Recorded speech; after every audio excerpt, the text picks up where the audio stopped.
They'll never learn how to work, Brave Orchid complained. Maybe they're still playing, said Moon Orchid, although they didn't act playful. Say good morning to your aunt, Brave Orchid would order, although some of them were adults. Say good morning to your aunt, she commanded every morning. Good morning, aunt, they said, turning to face her, staring directly into her face. Even the girls stared at her like cat-headed birds. Moon Orchid jumped and squirmed when they did that. They looked directly into her eyes as if they were looking for lies. Rude, accusing. They never lowered their gaze. They hardly blinked. Why didn't you teach your girls to be demure? She ventured. Demure? Brave Orchid yelled. They are demure. They're so demure they barely talk. It was true that the children made no conversation. Moon Orchid would try to draw them out. They must have many interesting savage things to say, raised as they'd been in the wilderness. They made rough movements, and their accents were not American exactly, but peasant-like, their mothers, as if they had come from a village deep inside China. She never saw the girls wear the gowns she had given them. The young, raging one growled in her sleep, "Leave me alone." Sometimes, when the girls were reading or watching TV, she crept up behind them with a comb and tried to smooth their hair, but they shook their heads and they turned and fixed her with those eyes. She wondered what they thought and what they saw when they looked at her like that. She liked coming upon them from the back to avoid being looked at. They were like animals the way they stared. She hovered over a child who was reading and she pointed at certain words. "What's that?" She tapped at a section that somebody had underlined or annotated. If the child was being patient, he said, that's an important part. Why is it important? Because it tells the main idea here. What's the main idea? I don't know the Chinese word for it. They're so clever, Moon Orchid would exclaim. They're so smart. Isn't it wonderful they know things that can't be said in Chinese? Thank you, the child said. When she complimented them, they agreed with her. Not once did she hear a child deny a compliment. You're pretty, she said. Thank you, aunt, they answered. How vain. She marveled at their vanity. You play the radio beautifully, she teased, and sure enough, they gave one another puzzled looks. She tried all kinds of compliments, and they never said, "Oh, no, you're too kind. I can't play it at all. I'm stupid, I'm ugly." They were capable children. They could do servants' work, but they were not modest. "What time is it?" she asked, testing what kinds of minds they had, raised away from civilization. She discovered they could tell time very well, and they knew the Chinese words for thermometer and library. She saw them eat undercooked meat, and they smelled like cow's milk. At first she thought they were so clumsy they spilled it on their clothes, but soon she decided they themselves smelled of milk. They were big and smelled of milk. They were young and had white hair. When Brave Orchid screamed at them to dress better, Moon Orchid defended them, sweet wild animals that they were. But they enjoy looking like furry animals. That's it, isn't it? They enjoy looking like wild animals, don't you? I don't look like a wild animal, the child would yell like its mother. Like an Indian, then, right? No! Moon Orchid stroked their poor white hair. She tugged at their sleeves and poked their shoulders and stomachs. It was as if she was seeing how much it took to provoke a savage. "Stop poking me!" they would roar, except for the girl with the cold hands and feet. She mused. Now the child is saying, "Stop poking me." Brave Orchid put her sister to work, cleaning and sewing and cooking. Moon Orchid was eager to work, roughing it in the wilderness, but Brave Orchid scolded her. "Can't you go any faster than that?"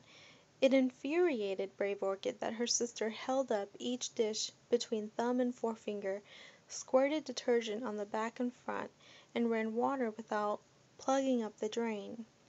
Moon Orchid only laughed when Brave Orchid scolded, "Oh, stop that with the dishes. Here, take this dress and hem it." But Moon Orchid immediately got the thread tangled and laughed about that. In the mornings Brave Orchid and her husband rose at 6 a.m. He drank a cup of coffee and walked downtown to open up the laundry. Brave Orchid made breakfast for the children, who would take the first laundry shift. The ones going to summer school would take the afternoon and night shifts. She put her husband's breakfast into the food container that she had bought in Chinatown, one dish in each tier of the stack. Some mornings Brave Orchid brought the food to the laundry, and other days she sent it with one of the children, but the children let the soup slosh out when they rode over bumps on their bikes. They dangled the tiers from one handlebar and the rice kettle from the other. They were too lazy to walk. Now that her sister and niece were visiting, Brave Orchid went to the laundry later. "Be sure you heat everything up before serving it to your father," she yelled after her son, "and make him coffee after breakfast, and wash the dishes." He would eat with his father and start work. She walked her sister and niece to the laundry by way of Chinatown. Brave Orchid pointed out the red, green, and gold Chinese school. From the street they could hear children's voices singing the lesson, "I am a person of the Middle Nation." In front of one of the benevolent associations a literate man was chanting the Gold Mountain News, which was taped to the window. The listening crowd looked at the pictures and said, "Ayah!" "So this is the United States," Moon Orchid said. "It certainly looks different from China. I'm glad to see the Americans talk like us." Brave Orchid was again startled at her sister's denseness. "These aren't the Americans, these are the overseas Chinese."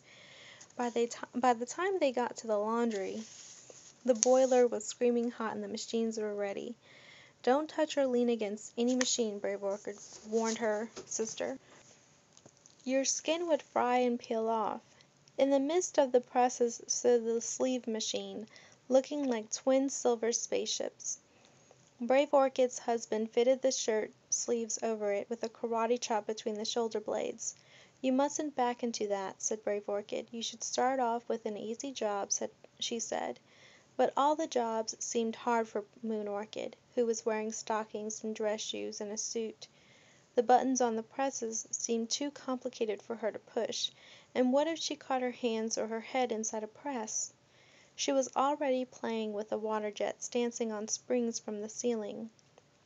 She could fold towels, Brave Orchid decided, and handkerchiefs, but there would be no clean dry clothes until afternoon. Already the temperature was going up. "Can you iron?" Brave Orchid asked. Perhaps her sister could do the hand finishing on the shirts when they came off the machines. This was usually Brave Orchid's husband's job. He had such graceful fingers, so good for folding shirts to fit the cardboard patterns that he had cut from campaign posters and fight and wrestling posters. He finished the shirts with a blue band around each. "Oh, I'd love to try that," Moon Orchid said. Brave Orchid gave her sister her husband's shirts to practice on. She showed her how family clothes were marked with the ideograph middle, which is a box with a line through its center. Moon Orchid tugged at the first shirt for half an hour, and she folded it crooked, the button holes not lined up with the buttons at all. When a customer came in, her ironing table next to the little stand with the tickets, she did not say hello, but giggled, leaving the iron on the shirt until it turned yellow and had to be whitened with peroxide. Then she said it was so hot she couldn't breathe. "Go take a walk," Brave Orchid said, exasperated. Even the children could work. Both girls and boys could sew. "Free mending and buttons," said the lettering on the window. The children could work all of the machines, even when they were little and had to stand on apple crates to reach them. "Oh, I can't go out into Gold Mountain myself," Moon Orchid said. "Walk back toward Chinatown," suggested Brave Orchid. "Oh, come with me, please," Moon Orchid said. "I have to work," said her sister. Brave Orchid placed an apple crate on the sidewalk in front of the laundry. "You sit out here in the cool air until I have a little time." She hooked the steel pole to the screw that unrolled the awning. "Just keep turning until the shadow covers the crate." It took Moon Orchid another half-hour to do this. She rested after every turn and left the pole hanging. At noon, when the temperature inside reached 111 degrees, Brave Orchid went out to the sidewalk and said, "Let's eat." She had heated the leftovers from breakfast on the little stove at the back of the laundry. In back, there was also a bedroom for the nights when they finished packaging, too tired to walk home. Then 5 or 6 people would crowd into the bed together. Some slept on the ironing tables, and the small children slept on the shelves. The shades would be pulled over the display windows and the door. The laundry would become a cozy new home, almost safe from the night footsteps, the traffic, the city outside. The boiler would rest, and no ghost would know there were Chinese asleep in their laundry. When the children were sick and had to stay home from school, they slept in that bedroom so that Brave Orchid could doctor them. The children said that the boiler, jumping up and down, bursting steam, flames shooting out the bottom, matched their dreams when they had a fever. After lunch, Brave Orchid asked her husband if he and the children could handle the laundry by themselves. She wanted to take Moon Orchid for some fun. He said that the load was unusually light today.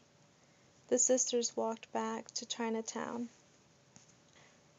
"We're going to get some more to eat," said Brave Orchid. Moon Orchid accompanied her to a gray building with a large storefront room, overhead fans turning coolly and cement floor cool underfoot.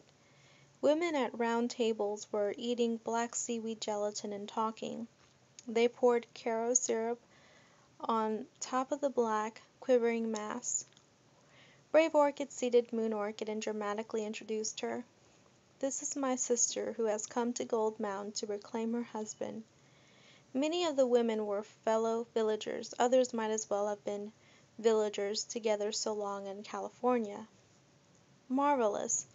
You could blackmail him," the women advised. "Have him arrested if he doesn't take you back. Disguise yourself as a mysterious lady and find out how bad he is. You've got to do some husband beating, that's what you've got to do." They were joking about her. Moon Orchid smiled and tried to think of a joke too. The large proprietress in a butcher's apron came out of the kitchen lugging tubs full of more black gelatin. Standing over the tables and smoking a cigarette, she watched her customers eat. It was so cool here, black and light yellow and brown, and the gelatin was so cool.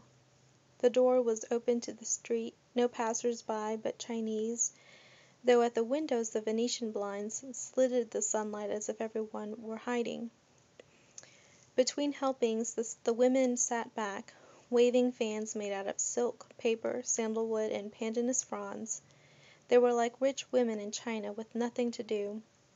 "Game time," said the proprietress, clearing the tables. The women had only been taking a break from their gambling. They spread ringed hands and mixed the ivory tiles click-clack for the next hemp-bird game. "It's time to go," said Brave Orchid, leading her sister outside. "When you come to America, it's a chance to forget some of the bad Chinese habits.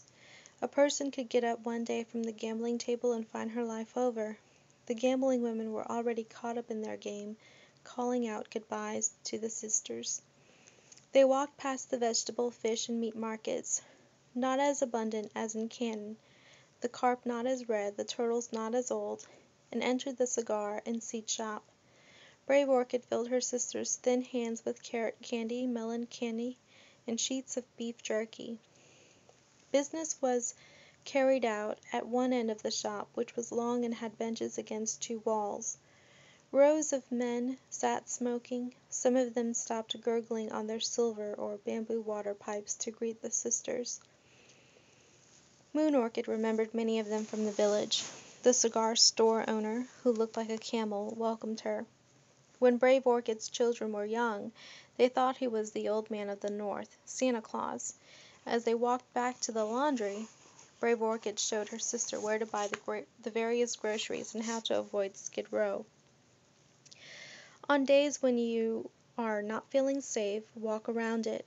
but you can walk through it unharmed on your strong days. On weekdays you notice bodies on the sidewalk, and you are visible to panhandler ghosts and mugger ghosts. Brave Orchid and her husband and children worked hardest in the afternoon, when the heat was the worst, and all the machines hissing and thumping. Brave Orchid did teach her sister to fold the towels. She placed her at the table where the fan blew most, but finally she sent one of the children to walk her home. From then on, Moon Orchid only visited the laundry late in the day, when the towels came out of the dryers. Brave Orchid's husband had to cut a pattern from cardboard so Moon Orchid could fold handkerchiefs uniformly. He gave her a skirt cardboard to measure the towels. She never could work any faster than she did on the first day.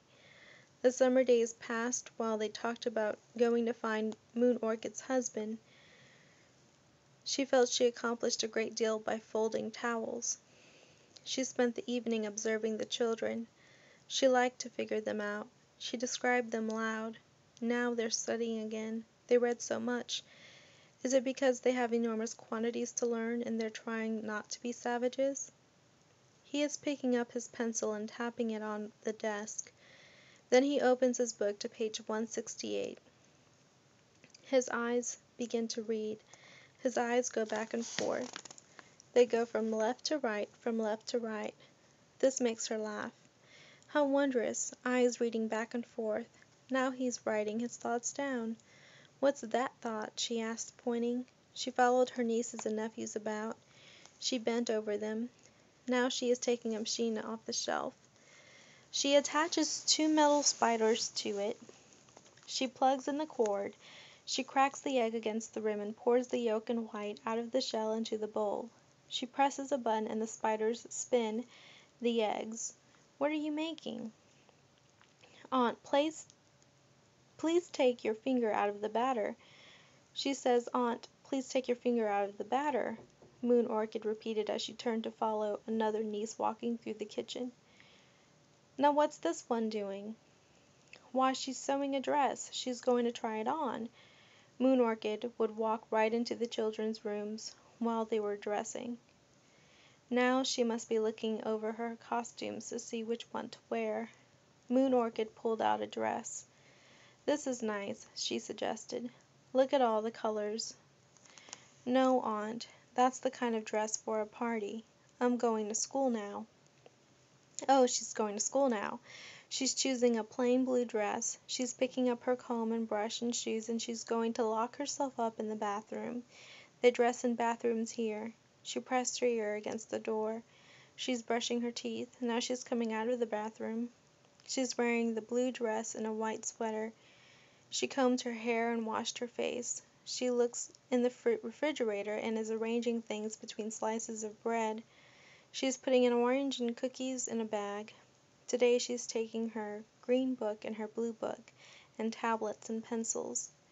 Do you take a dictionary? Moon Orchid asked. No, said the child, rolling her eyeballs up and exhaling loudly. We have dictionaries at school, she added before going out the door. They have dictionaries at school, said Moon Orchid, thinking this over. She knows dictionary. Moon Orchid stood at the window peeping. Now she's shutting the gate. She strides along like an Englishman. The child married to a husband who did not speak Chinese translated for him. Now she's saying that I'm taking a machine off the shelf and that I'm attaching 2 metal spiders to it. And she's saying the spiders are spinning with legs intertwined and beating the eggs in the refrigerator, beating the eggs electrically. Now she says I'm hunting for something in the refrigerator and ha, I found it. I'm taking out butter, cow oil. They eat a lot of cow oil, she's saying. She's driving me nuts, the children told each other in English. At the laundry, Moon Orchid hovered so close that there was barely room between her and the hot presses. Now the index fingers of both hands press the buttons and clump. The press comes down. But one finger on a button will release it. The steam lets loose. The water squirts. She could describe it so well. You would think she could do it. She wasn't as hard to take at the laundry as at home, though. She could not endure the heat, and after a while she had to go out on the sidewalk and sit on her apple crate. When they were younger, the children used to sit out there too during their breaks. They played house and store and library, their orange and apple crates in a row. Passers-by and customers gave them money. But now they were older, they stayed inside or went for walks. They were ashamed of sitting on the sidewalk, people mistaking them for beggars. "Dance for me," the ghosts would say before handing them a nickel. "Sing a Chinese song." And before they got old enough to know better, they'd dance and they'd sing. Moon Orchid sat out there by herself.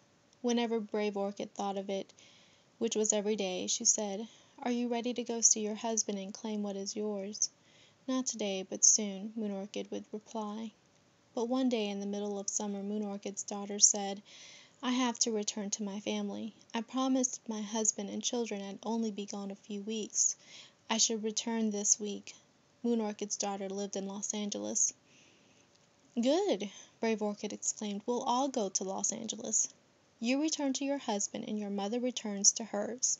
We only have to make one trip." "You ought to leave the poor man alone," said Brave Orchid's husband.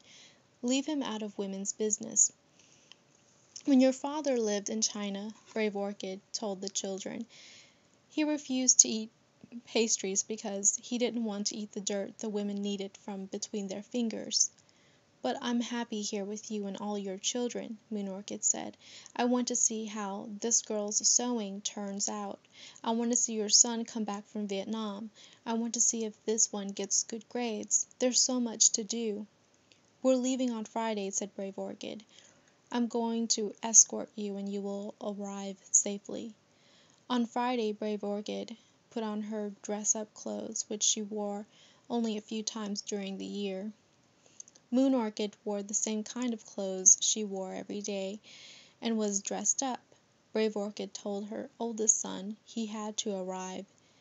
He drove, and the two old ladies and the niece sat in the back seat.